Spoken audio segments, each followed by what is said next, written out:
o'clock. Like when she says go, so we're about to start this meeting.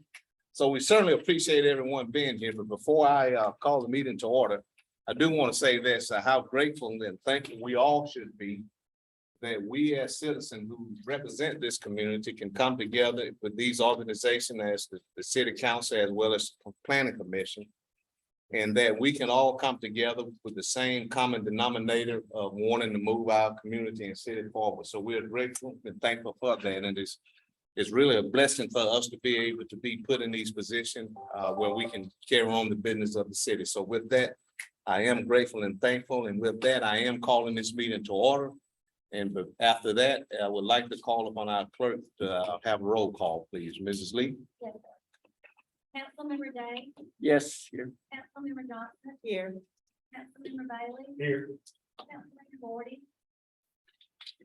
Mayor Lay, Here. The Downtown Redevelopment Authority. Was Councilmember Bailey. David Jones. John Lewis. Here. Susan Wiggins. J.W. Brandon. Then on the planning commission, Don Ivy. Here. Billy Sims. Sierra McKissick. Tony Taylor. Yeah. Annie Lindsay. Here. Jimmy Davis. Yeah. Pat Howard. Here. Vicky Carter Johnson is here. Eliza Phillips. Thank you, Mayor. Thank you, Mrs. Lee. And if you all don't mind, if we can all bow for the invocation, please. Dear Heavenly Gracious, loving Father, we are truly thankful for this anointed and this ordained time that you've allowed each of us to be here, Lord. We thank you, Lord, for the makeup of this city.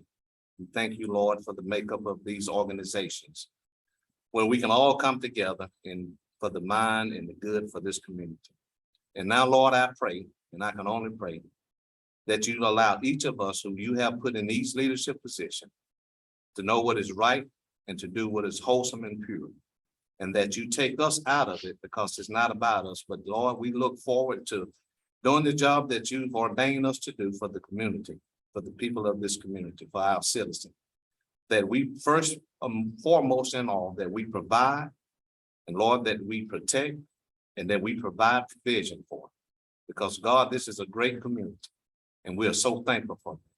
And Lord, I ask that you etch in our hearts, every person on these organizations, to be mindful that it's not about us. It's about us lifting up others and putting others first, and that we all have the mind as a sacrificial leader, that we're willing to take it, because God is not easy. But we thank you for putting us in that. We thank you for this great community. We thank you for the city. We thank you for these citizens. And for the ones that do not always agree with us, help us to stay wholesome and transparent so that one day they will see that what all we do, we're doing it for the purpose of the edification of this community. We thank you and we love you. In your son's name we pray. Jesus Christ, our Savior. Amen. Amen. Amen. With that, at this time, we would like for the presenter, Satterway, and the rest of her team to start this presentation. Thank you. Good afternoon. Good afternoon. Everybody for showing up, mayor, city council, city staff, city manager, our planning commission, and our Downtown Redevelopment Authority, and the public that are here or on Zoom. The mayor and the city council saw a need to revitalize our downtown and update our downtown plan. So we engaged with orchestra partners back in March. We began meeting with them on a weekly basis. They've had a downtown stakeholder meeting. We've gone out to downtown business owners, people that have expressed interest in our downtown. We start talking to them. We've met with city staff, and now we've got a good draft that they would like to present to the city council, the planning commission, and the citizens. Take this time to ask some questions, have some good general discussion when this is over. We've got some good blow-ups in the back. If y'all had taken the time to look at those, we go look at those afterwards. When they're done with their presentation, we will send out an email link the whole plan with these visuals. So if you see something coming from our department and it's up under managing editors or something, please click on it because it is on the planning and economic development department, and it will have a link to this draft plan. So I'm going to introduce you John Boone and Caroline Jenkins with Orchestra Partners, so they can explain the process and explain to how we got to where we are now. And, what's Caroline's last name? Jenkins. Jenkins, okay. So first things first, can everybody hear me okay? Be honest in the back. You can tell me if you can. Okay, cool. I'm not gonna use the mic. Hopefully everybody else will pick it up. As he introduced us, I'm John Boone, one of the co-founders and principals at Orchestra Partners.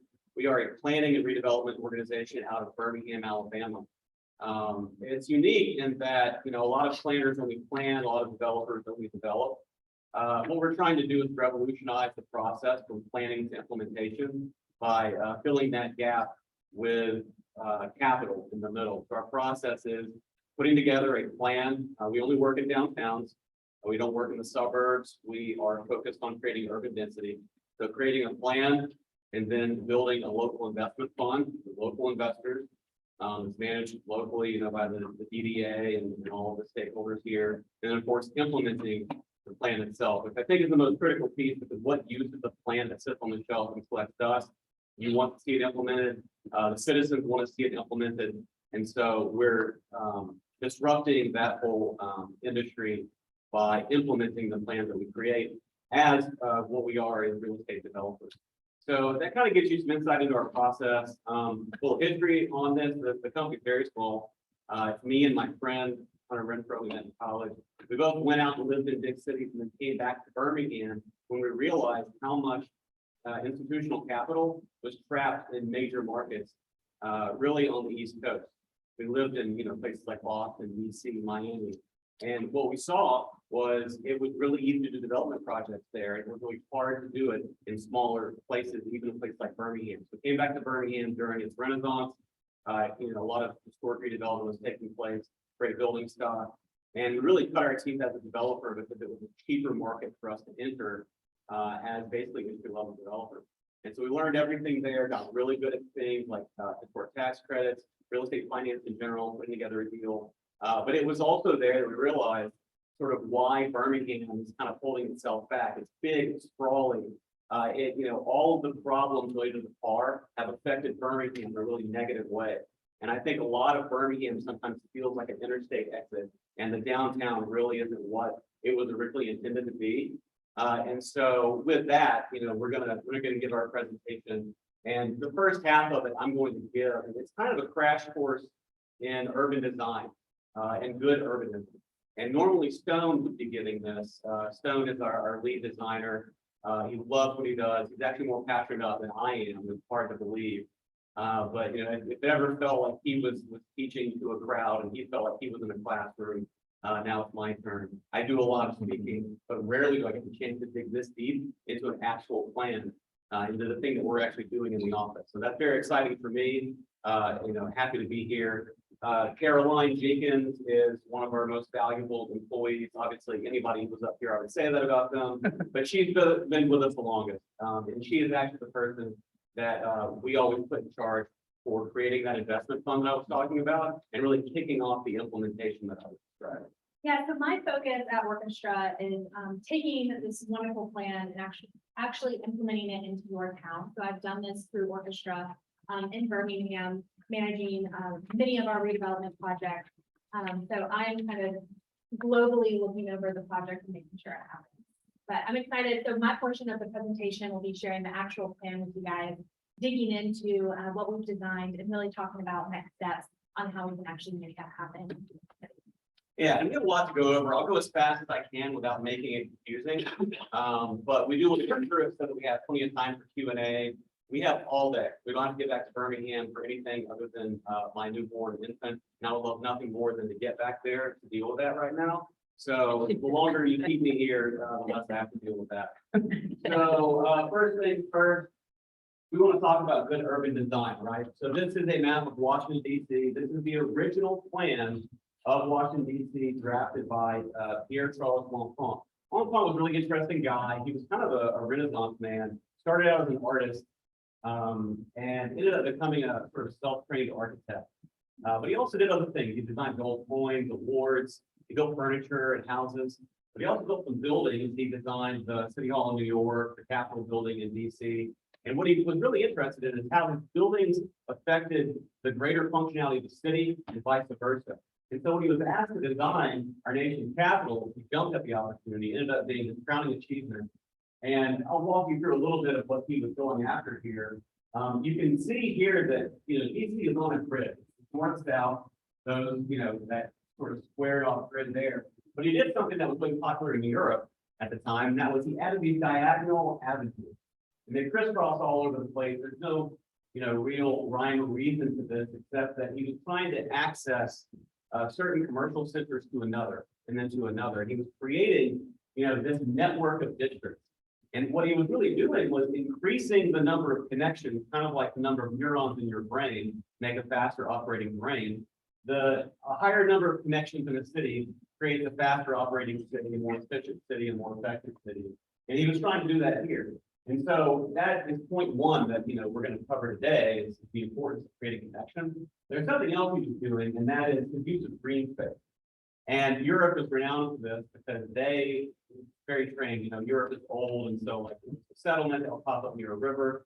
But at some point, they would actually remaster plan stuff. That didn't happen a lot in the U.S. New York, Boston, these are old port towns. They just ended up growing.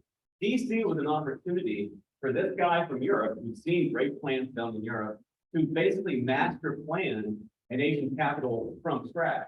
And what he wanted to do was take all the best aspects of Europe, one being the connectivity, and two being this amount of green space, and make sure it was the feature of the city before really any major development was gone out and recruited for. And you can see the fruits of his labor today. They don't have any skyscrapers in DC. I lived there for 2 years. Very walkable, honestly, still one of the best designed cities in the world. Transit system, incredible. But what I loved most about it was it felt like every time I was turning a corner, there was something, new about it. I felt like I never really left the city. And I can't even say that about Birmingham. Birmingham is a place where if you walk 4 or 5 blocks, one, you're sweating profusely and you want to get inside. And secondly, you feel like you're leaving space. And there's these big gaps between activity. That never happens in the city. That doesn't happen because of the number of connections. Because the chances of you turning are great. The chance of you going 100 feet and then, encountering some new experience with pedestrians is very high. And so this is kind of what we're trying to achieve on a smaller scale, albeit in a small town, which is good news because it's actually more achievable. And the really interesting thing, I think, with Phenix City, and this is why you guys have so much potential, is that so much of this can be done from scratch. If we were doing this in a city with a great building stuff, I think Birmingham is a great example. Birmingham doesn't want to go in and tear down a bunch of the stuff, in the middle of downtown. There's really no need for it. I mean, hell, it's already torn down most of the suburbia and restarted over and over again. But here in Phenix City, there's on the riverfront, there's all this open area. And you can basically design a plan from scratch and recruit development to fulfill a plan that creates all the connections in the green space that DC was able to create, but in a much smaller place. So you can actually walk through. So again, as the crash course goes, this is sort of the difference between suburban and urban. This is a very old infographic. Before there were memes, there were things like this.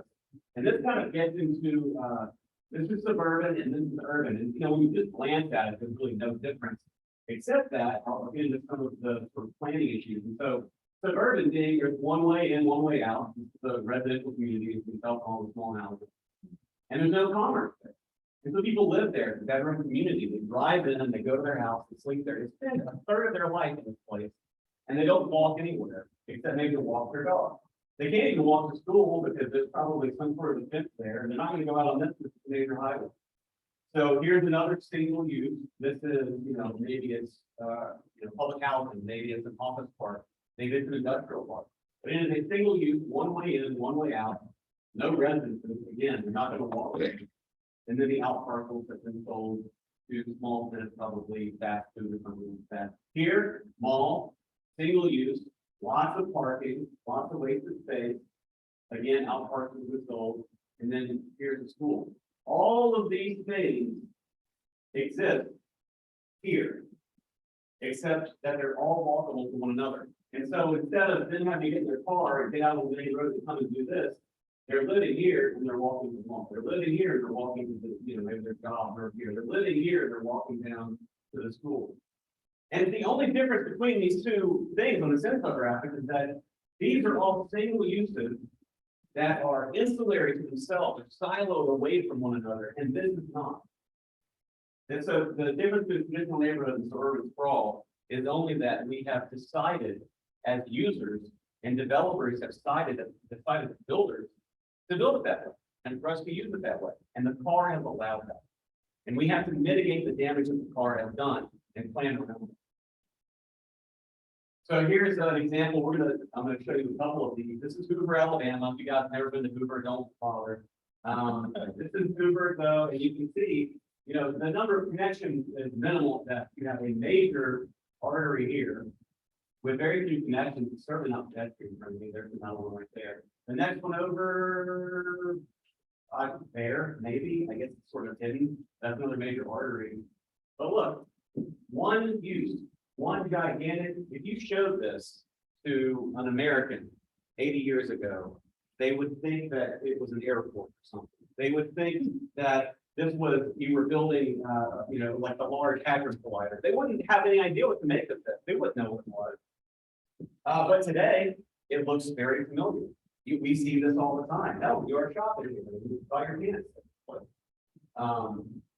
Why are you buying your pants over here? This is Alexandria, Virginia, right outside of Washington, D.C. And this is what blows my mind about this map, okay? And I didn't believe Stone when we showed you this presentation originally. It is the same scale, all right? Everything that fits into this square fits into this square. It is the same scale. And what we're talking about is maybe 130 people living there, a bunch of people from all over the region shopping there, to 100,000 people living in one place, doing all their shopping around people who also live around there, buying things from the neighbors, et cetera, et cetera. I could not believe this level of scale from one thing to the next. And so you realize that, we live this every single day. So this is Phoenix, this is familiar to you, but honestly, it looks familiar to me. This looks like so many intersections in towns that we, are talking to about planning work. And the goal is always, we're trying to solve, why aren't people there? Well, there's nothing here for them to be on. At least this is safe until they get over here and there's cars moving 55 miles an hour, there's a green light. So what are you trying to achieve in a place like this? Well, this is just outside of Huntsville. I forget the name of it. It's a tiny little new urbanist kind of town outside of Huntsville. And what's remarkable about this photograph is that this is all new. And it's all been built in the past 10 to 15 years. So again, with regard to Phoenix City, there's no reason why this couldn't become this, simply because you guys have so much of this open space. You can plan from scratch and build from scratch. No one's going to get upset. There's nothing to tear down. There's nothing to get upset about. And what Huntsville's been able to do, and have this population growth that it's almost like if you build it, they're gonna rent it. They're going to buy things there. And I think Phoenix City, Columbus metro area also benefits from that, which is better than Birmingham because it's sort of like net negative or stagnant. So this is kind of a cost breakdown. I saw this on Twitter the other day, and it's Stone put it in your independent of me telling me to. This is a fascinating infographic, and you guys will have a presentation when this is over. I encourage you to dig into it. But what this demonstrates is the cost of suburban design versus the cost of urban design. And it's not just the cost of the consumer. What's interesting about this is the cost of the city. See, here you have police force, right? And so urban density, the average cost per household for the police is $192. Out in suburbia, $360. Someone's like from school busing, transportation, fire department. These are actual departments in the city that could all benefit, all diminish their costs. And whether you give the tax money back to the taxpayers, that's between you and them. Regardless, this is money that you could be spending elsewhere. deploying on more planning, deploying on, city projects, capital projects, paving roads. It's all money that's not going down the drain, serving a huge, sprawling, wide open area that's hard to, it's just hard to serve. So, and this is a big map just showing, I think what's important to remark on here is that you're not, it's almost like they're a capital city in the middle of, all these people out here, they have a choice, right? Where are they gonna go shop? They're gonna go to Auburn, Opelika, or they're gonna come down here, or they're gonna shop at Phenix City Council. Honestly, if you ask me, and I was in the middle, I come here. It's bigger. I mean, look at it. It's got a river. Also, I'm an Alabama fan, but I mean, that's regardless of the point. I mean, I would prefer to come here. And so the question is, what do you do with your downtown to attract those shoppers, to attract the developers, and to attract the business owners to put themselves downtown? And so this is the boundary that we were sort of given at the beginning of the planning engagement. It's rather large, just to let you know. Stone saw it, he was like, oh my God. Because he prefers, again, we're focused on density. And so the larger the boundary, the harder it is to create that density. We feel like we've done a pretty good job. Carolyn's going to talk more about that in a second. But I just want to walk you through how we sort of thought about this boundary with regard to this urban design conversation that we had. This is an example of density that can fit in there. So you saw the square before of Hoover versus Alexandria. Well, this is a different part of Alexandria, squeezed into the same area as the boundary that we're given. Really intriguing, right? So here's Venice. And of course, here's Paris. And you've all seen this. This is the Champs-Élysées.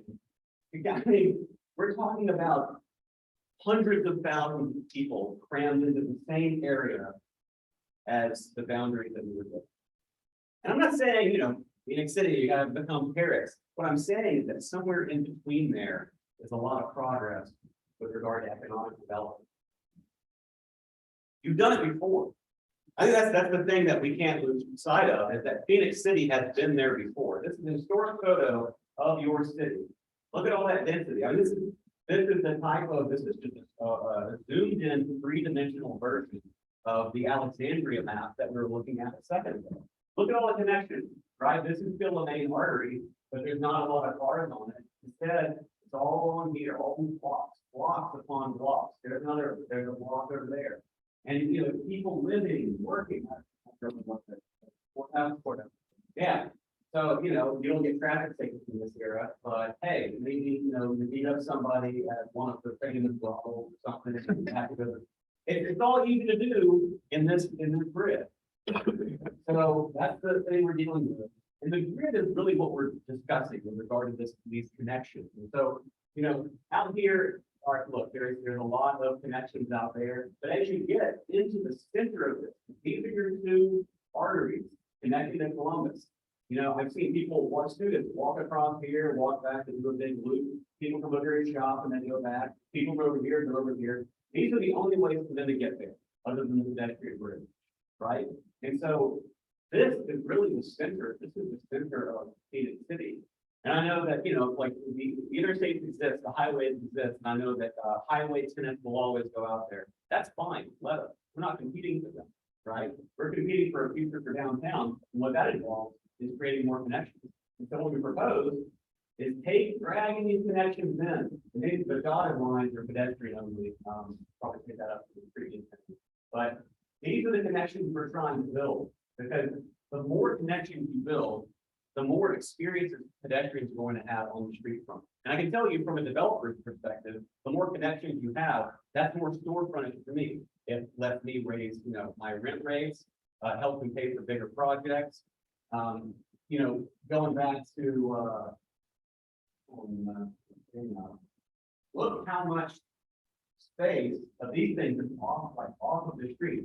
First off, the whole thing is off the highway. But let's imagine this is the street, okay? Look how much space in that building is not on this, and what percentage of the building is on the street right there. I mean, what you have to do is, if you carve this thing down the middle, you would double or triple. There's a connection there now, And now you've got storefront all along there and all along there and all along there. Instead of four, all of a sudden, what you're doing is you're taking these angles and you're expanding them. And that is really good for buildings that can be profitable. So with that, we're about to get into some of the specific designs for Phoenix City. And again, we're gonna start big and talk about, these connections, but then we're gonna dig into each district, right? And nothing's in stone. We're calling these things that you're going to see as kind of a placeholder. But it's rather exciting because the whole point is, yeah, we're talking about different districts, but the whole goal at the end of this is to make sure that they're all connected. All right, so John just gave a really great lecture on really the background on urban planning and design. And really shows you the lens that we were using as we started thinking about. So here are our existing conditions, you've seen that a lot. And then moving forward, this is our proposed vision. So just going back and forth, that is a large footprint that you'll see. So when we're looking at our maps, the white buildings are new proposed buildings, and the yellow buildings are existing buildings. And one thing to talk about, well, going back to this, so a lot of your buildings downtown right now are what we consider suburban buildings. So the original historic buildings have been demolished, and suburban buildings have been built. So what we are going to show you throughout this plan is we encourage more dense urban buildings to be built. And that is what we are seeing with the white building. All right, so pedestrian walkability is a huge factor for creating an urban district. Since you all have so much property, we wanted to show you really what the pedestrian shed is doing. So we consider a half a mile or a fourth of a mile a 5-minute walk. So that's really what pedestrians are willing to do. So we have 3 different districts here that are a fourth of a mile of walking. So we split our plan up into multiple districts. Going back to the existing buildings, these are the buildings that we believe are contributing buildings to the urban grid that we think should be kept. And then moving forward, there's a lot of new, and don't be overwhelmed by this. This is years of work moving forward. And this is what we would recommend on creating the best pedestrian friendly city.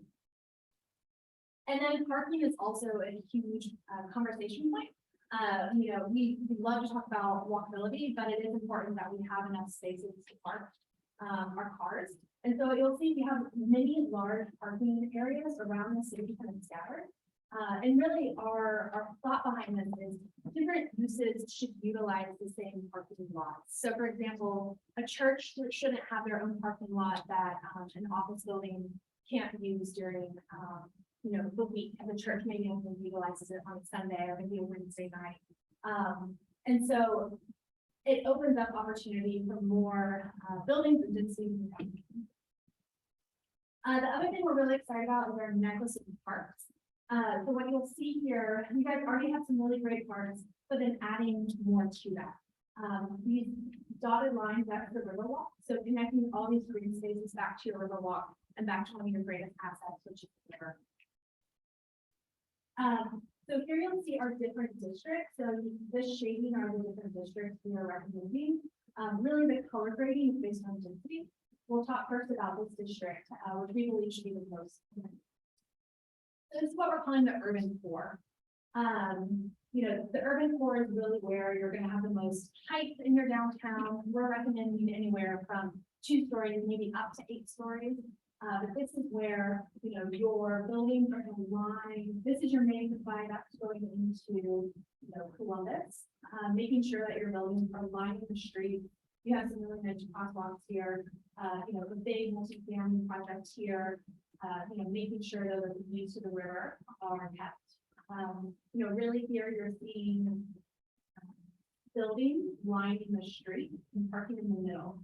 That's a really big factor in these urban areas. It's making sure that buildings are lining the street, so it feels good for the pedestrian. It feels tight. It doesn't feel like they're just walking next to a parking lot. Throughout the presentation, you'll see some recommendations for each district, really just going in order what we think is short-term, medium-term, long-term, and ongoing. Short-term, what you'll see is what the public can do. So it's what you all can do, hoping that the private will follow as a public-private partnership moving forward. All right, so this is a zoomed in version of the urban district. What you can see here, really grocery store tenant is very important. This is where your Piggly Wiggly actually is right now in downtown. And this footprint is about a 40,000 square foot footprint, which is what a Publix or kind of a big box grocer likes to go into. So we're creating this design with actual tenants in mind. So it's not just random blocks. We are thinking about what is the scale that a grocer would need to be in downtown. So really, you know, lining the street with smaller micro retail, so this may be more local tenants. Right here, this is multifamily, also lining that corridor with some additional ground floor retail. So when you're looking at, you know, in the middle, that's the parking deck, the multifamily wrapped around it. Some hotel and dining components, the multifamily mixed use development, some different housing options. Maybe this is townhomes over here to give some variety to your downtown. Your courthouse is here, and then your existing parking garage that you all have already done a great job with, considering wrapping that in some small buildings to be able to have a better space to the in public along the street. So Old Town Center is really where you guys have your remaining historic buildings. We think this is kind of a slower redevelopment process. This is really infill project. You can see a lot of these buildings are the original yellow. And what's going to come in, this is going to be a more organic development process where folks can feel like they can kind of build on something. Definitely some short-term improvements with Fifth Avenue pedestrian experience, as well as the streets. So here you can see really mixed use projects, you know, renovating some of the historic buildings downtown. You know, you have your old post office building, churches over here, new mixed use. Really, this is to slow down some of the traffic, make it more walkable to the campus over here. The campus is in our other district, but you can see this is just more info. So River North, this is what we consider a more institutional district of downtown. The campus is here, the hotel is here, and then a lot of housing authority property. And so when you're looking at this, we have just kind of posted in this property here because we've been told, you know, sometime down the road that may be redeveloped, but that's going to be a completely own different project. You know, and there's opportunity there, but showing that, and then Troy University here. This campus is great. We're recommending including for adding a university green. You know, maybe there's could be some future uses for them to have conditional buildings. And then the hotel here, we're recommending that this corner, this part of the corner, is a little add-on. Because right now, the way the hotel is built, even though it's wonderful and great asset for the city, this is all private use here along your wonderful pedestrian bridge. We want this to become more interactive with the street. You guys have put a lot of public improvement dollars in this intersection and in this pedestrian bridge, making sure that this is interactive will be wonderful. Then going back to the recommendations, really for us, the short term, we think the most important part is getting this hotel, seeing if they can add a little corner or make it more interactive with the street. Right, River South. So this is really your entertainment district, or one of them. You have your amphitheater here. You know, you have Dillingham, where this is Dillingham, right? Dillingham, Broad Street. That's been a major intersection. I know there's been a lot of thought around how to figure that out. But let's get ahead of this. So we've done some public improvements here to think about that intersection, we'll get more pedestrian friendly. Really the big takeaway here in the amphitheater, this is a very large parking lot that could definitely be utilized to keep people that are coming into the city for this amphitheater, keep them here, entertain them a little bit longer. Maybe these are food stalls or alcohol sales, for the amphitheater, something where if they're coming over the river from Columbus to Phoenix City to enjoy your town, make sure you keep them there. We call that dwell time. So how long does someone stay and dwell in a specific area? And we want them to dwell here for 3+ hours. So giving them a little entertainment here outside of the amphitheater to do that. You guys have some really beautiful historic buildings over here. We just recommend exploring it a little bit more. You guys have a parking lot. Maybe in the future that could turn into a more dense area, but for now the parking lot is good. And then we recommend just making sure the corner is a good pedestrian experience.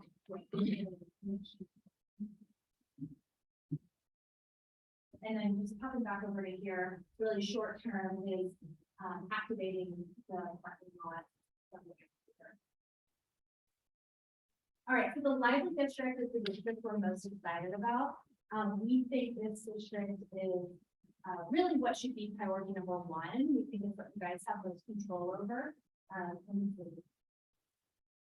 So with the lively district, you guys have been working on this new public safety building.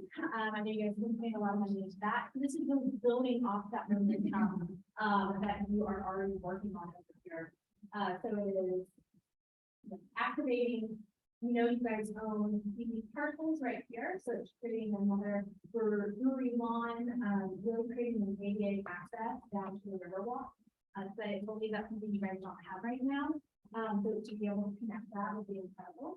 And then also, looking at how we're adding new buildings to bring this out. We're thinking this park is more of a, we're calling it Newtown Green, but this is very family friendly.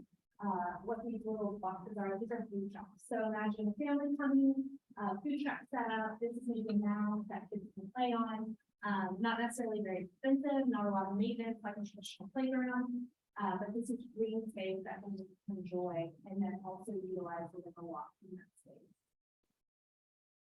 Over here, we're recommending mixed use, additional mixed use building, and then another new public parking garage. And then that going after recommendation, short-term Riverwalk connection in Brewery Lawn, and then ADA river access as well as the 11th and 12th Street improvement. So from the existing condition, we kind of have this one street here, this street here, going back and making this more of a roundabout where it slows down traffic a little bit. And then here is a rendering sketch of what that would look like from this perspective. And don't mind, these buildings are just kind of maximums for the time being, so don't think that's necessarily the architectural style that we recommend. But it show you the mass of what this is like. So, we're proposing that this may be a marketplace, a farmer's market gathering spot.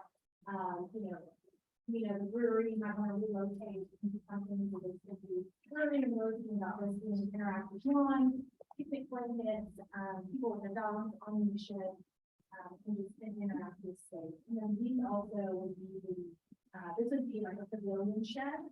There's an aluminium power units that run along this area. So thinking about how we can utilize that space and also make it comfortable for pedestrians. And then over here, the lawn.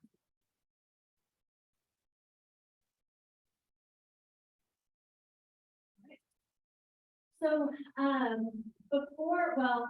one thing that John mentioned is we are coming up with these plans as developers and planners because we want it to be implemented in your city. So one thing, we put a check mark here. John did a great job of explaining our process. Check mark here for vision plan. And now our hope is that pre-development work on the city portion of the lively district will be phase 1 of this vision plan. And the intent is that, you guys are only do so much on the public side, but you also need to bring the private sector along with you. And the way we solve for that is forming a local fund, and that helps actually redevelop the public spaces as well. So other than that, that is all we have. I know there's probably a lot of questions and some commentary on all of the districts, specifically related to the library district, but we would love to get feedback and comments and let this be an interactive part of the I have a quick question. You mentioned institutional capital. Yeah. Does that include businesses, people in the community, philanthropic people? I mean, how would we, and I know you mentioned like Washington DC and other bigger cities to compare apples with apples. We don't have in our community, we don't have, I want to say this, probably, we don't have any more philanthropic people here in our community. Right. We did have one or two. Yeah. But we don't have that as far as how do we close that institutional Right. capital? Because as you mentioned, it can't just be public.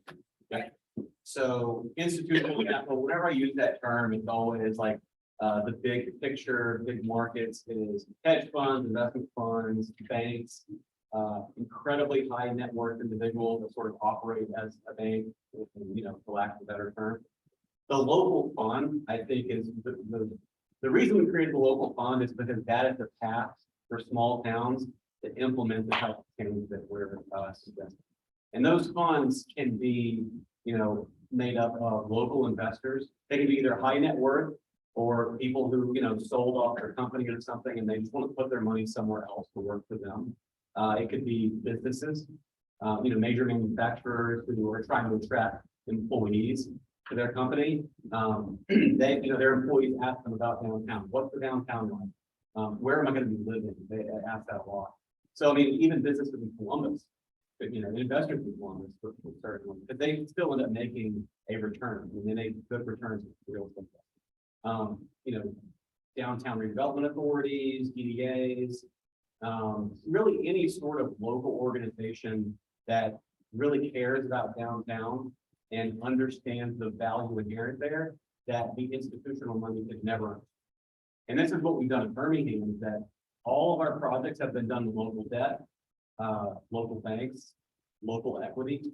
And it's people that understood Birmingham, like the data for Birmingham nationwide does not, you know, it's got a high crime rate, not downtown, but it's got a high crime rate other places.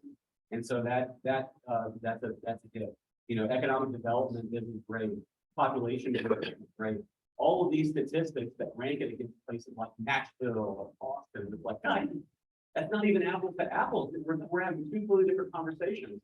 But local investors understand that. You know, they want to invest in oranges. They live there. On the orange orchard or whatever, you know, to take that metaphor as far as possible. But that's the importance of the fund, is that the fund understands the intrinsic value of their local market that outside capital never.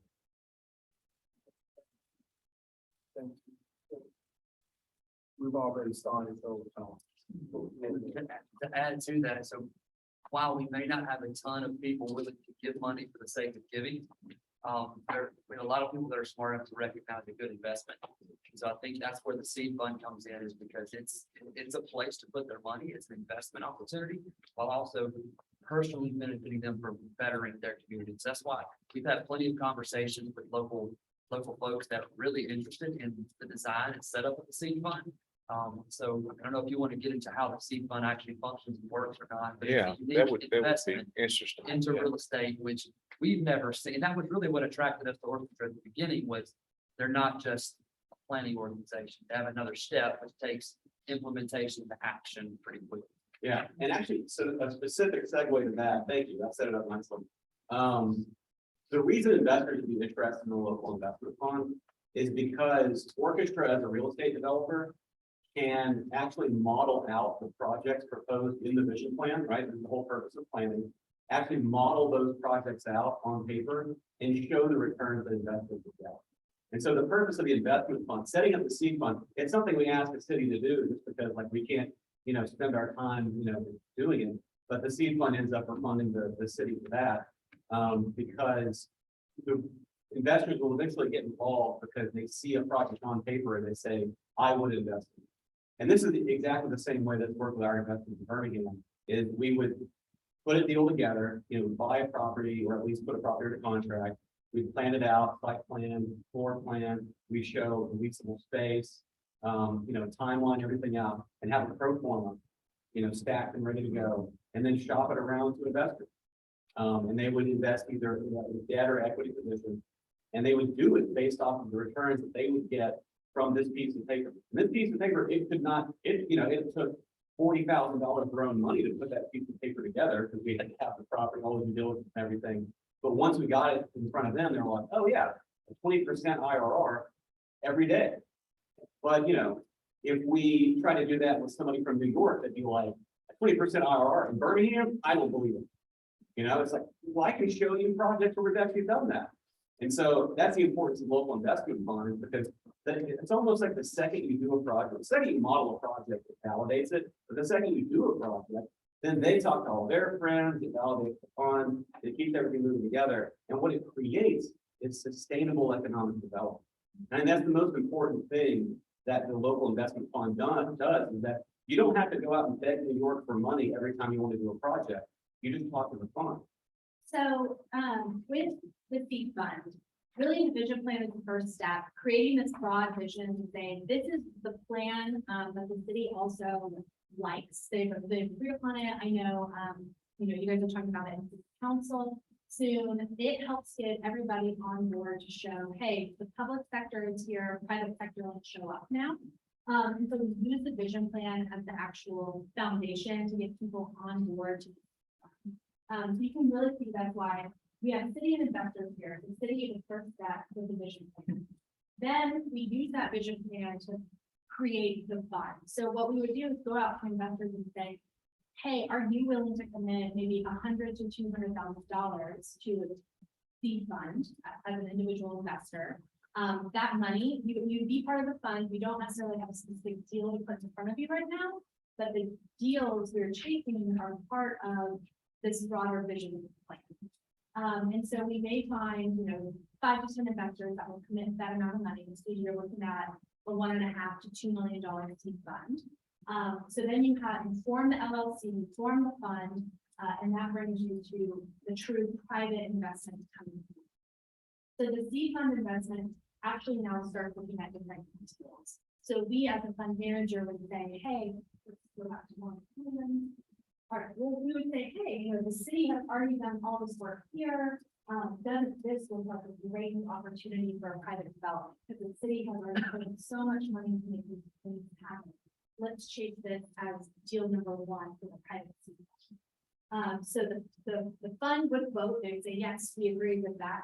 And so then we would chase after trying to put this piece of property under the contract, we would start all the due diligence process. We would actually create that real estate. We call it a pro forma, but it's really schedule of values, a construction budget. You're doing all the testing on the soils to make sure it'll work. And then maybe 3 months later, we go back to the investors and say, hey guys, we have a deal right here in front of you.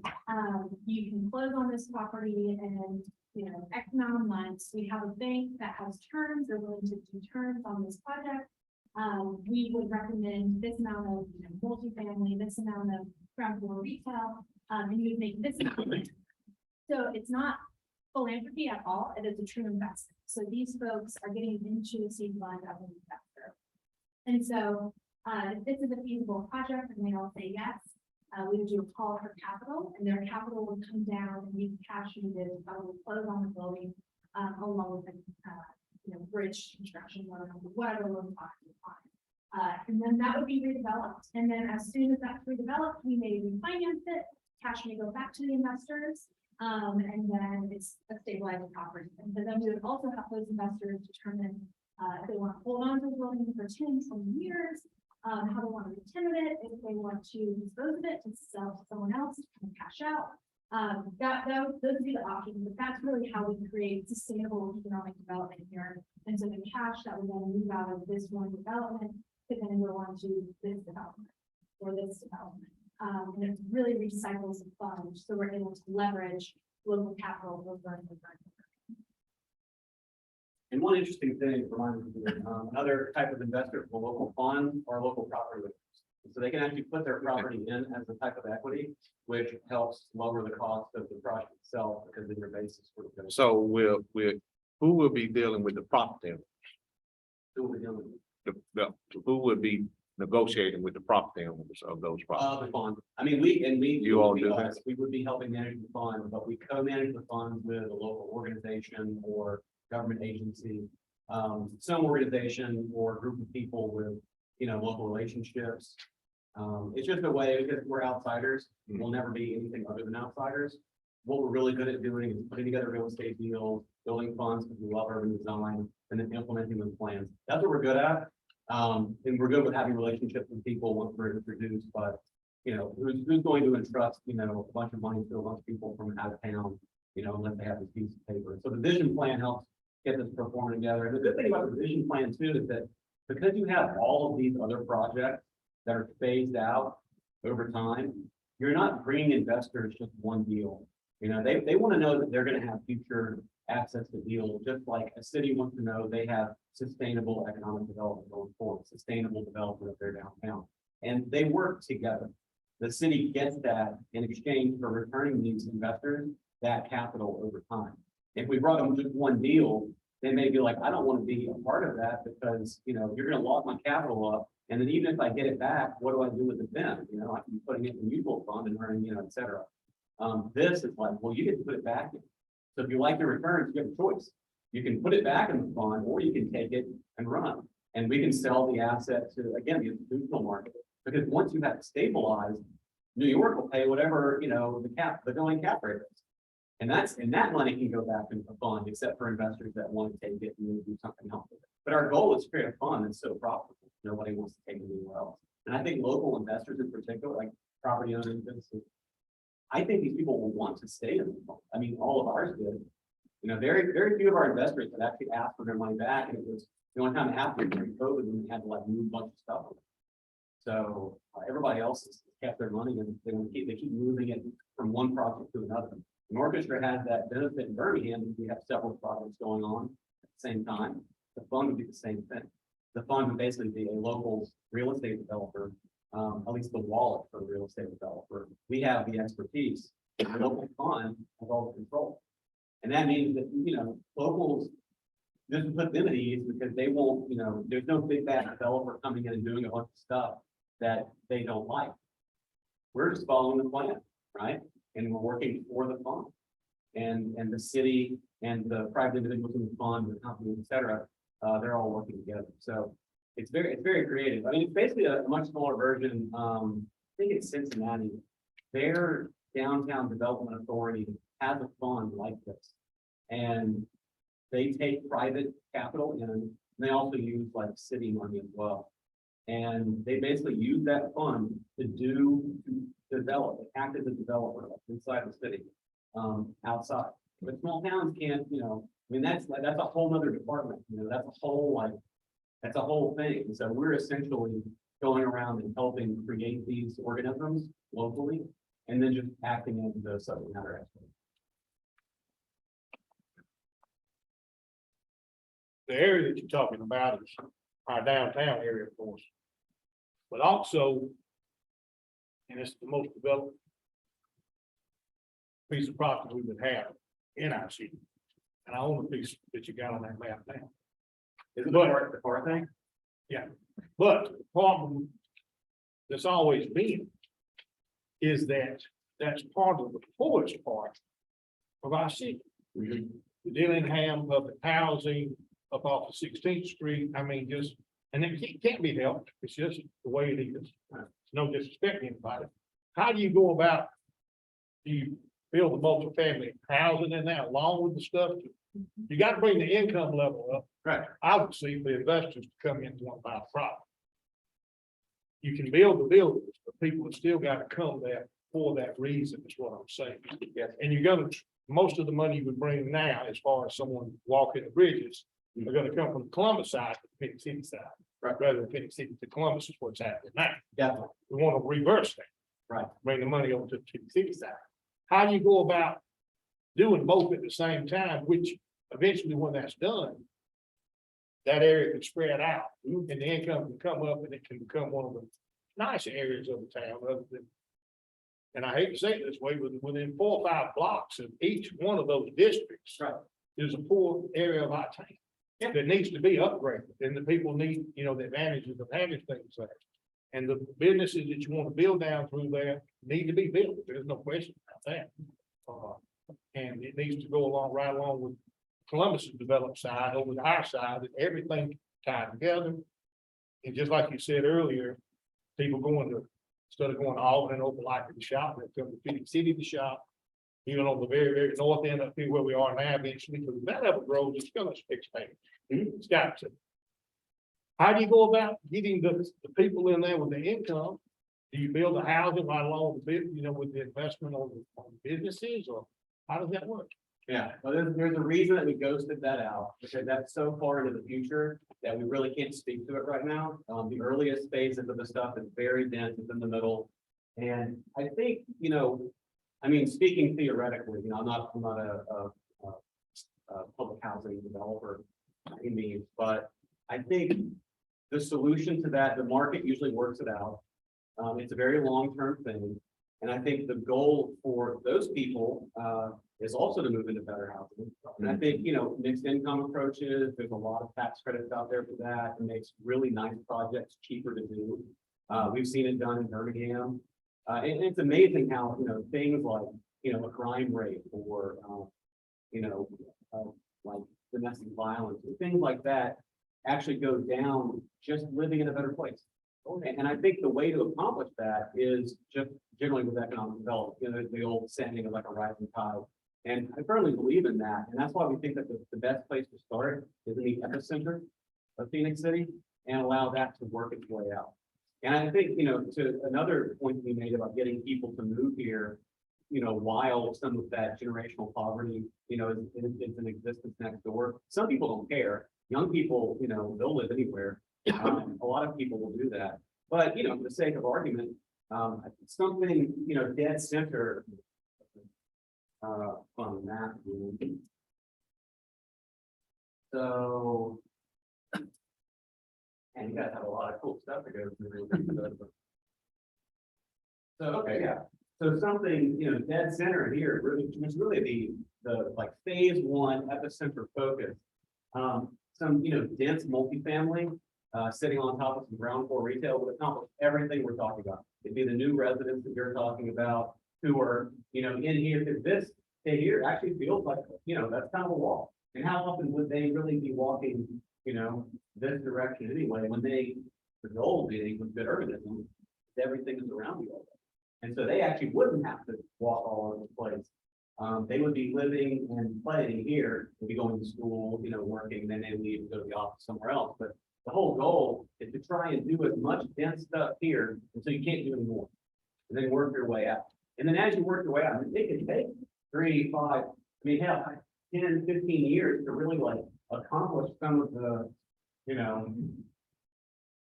obviously not this because, you don't speak French, but maybe accomplishing something approaching this, I think is very reasonable, in, a decade or two, maybe not a decade, but 2 certainly.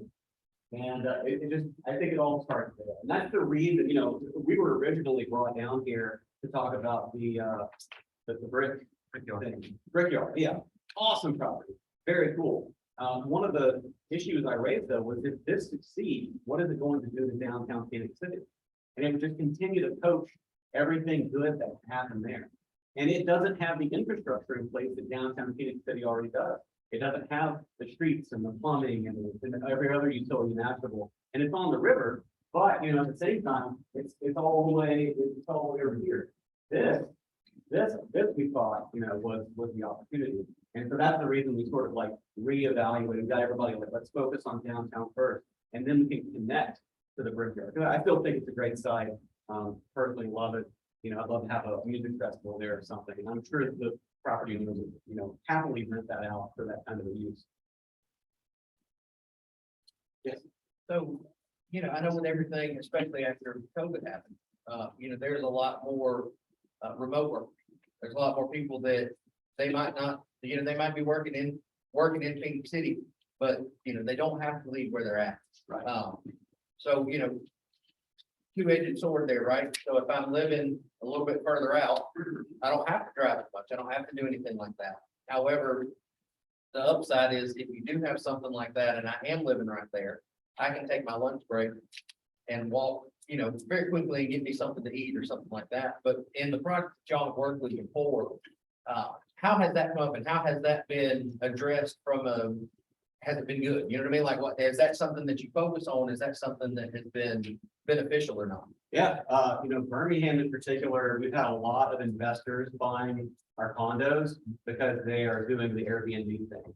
And so that's tourism, that's different than remote work, but I still think it's mobile people generating revenue for your city that wouldn't otherwise be there. With regard to remote work, I think a lot of people would move to a place like Birmingham because of its affordability. They can make an LA salary and then actually buy a house. Right. It's insane to think you can't even buy a house in California anymore. And I think that the same thing you said for Phoenix City. And I actually think that there's a better case because it's more affordable and you're on a river. Birmingham is not. Its river is made of iron and it's very loud. So I think that, look, I'm a kayaker, and so I go to the kayak races every single year, and I know about the commune here that, basically live year round and utilize this river. And it is an unsung gem for them. And they don't want to tell anybody else about it. They want it to be theirs. And we want to make it, we want to make it everyone's. We want to make it really sexy and beautiful. We want to add a race. There's only two, Mulberry Fork and Locust Fork. And I've talked to the race people about adding a third one. And the question is, is it Montgomery or here? And honestly, if a good enough case to be made for Phoenix City, there can be justification for having 4 races in Alabama. And that's, I go to these things and it's 500 people camping in a field together. Can you imagine, like the hotel revenue and the food and beverage, and people, a food truck comes up into this field and probably making like $5,000 in a night. Be a huge burst. And again, that's not remote work, but that is another source of revenue. So what I'm really getting at is the pieces are there, the assets are there to attract people from outside. And so we don't have to rely on creating a bunch of multifamily all at once. You can, fund the city work and also the fund itself with outside money. So I think that's time. Yeah, unfortunately, so we've got our city council work session coming up next out. Tracy and I will be here, Jennifer and I will all be here. These guys will hang out too for just a little bit, but if you've got questions, let us know. If questions come up later on, let us know. If you've got things that you'd like to see, some changes, those kind of things, give us some ideas. We've been working on this for a good while. But if you want to see things refined, if you want to see more detail on this, I know we kind of went through it pretty quickly. Let us know. We're happy to do answer questions. But John, Caroline, thank you guys for joining us. Thank you. Thank you all.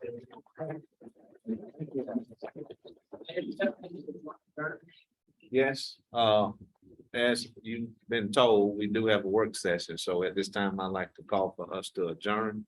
But great job, we appreciate the enthusiasm. Thank you. The greatest thing, whether we say it or not here, Yeah. it's important that we as these organizations who are the leaders of this community, make sure we set the seed for the next generation. Yeah. We're not politicians. Yeah. Politician thinks about the next generation. We're all statesmen and stateswomen. We're thinking about the next generation. Right. So that's what we want to do here.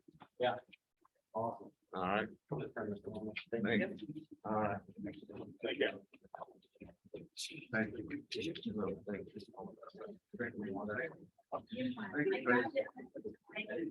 All right.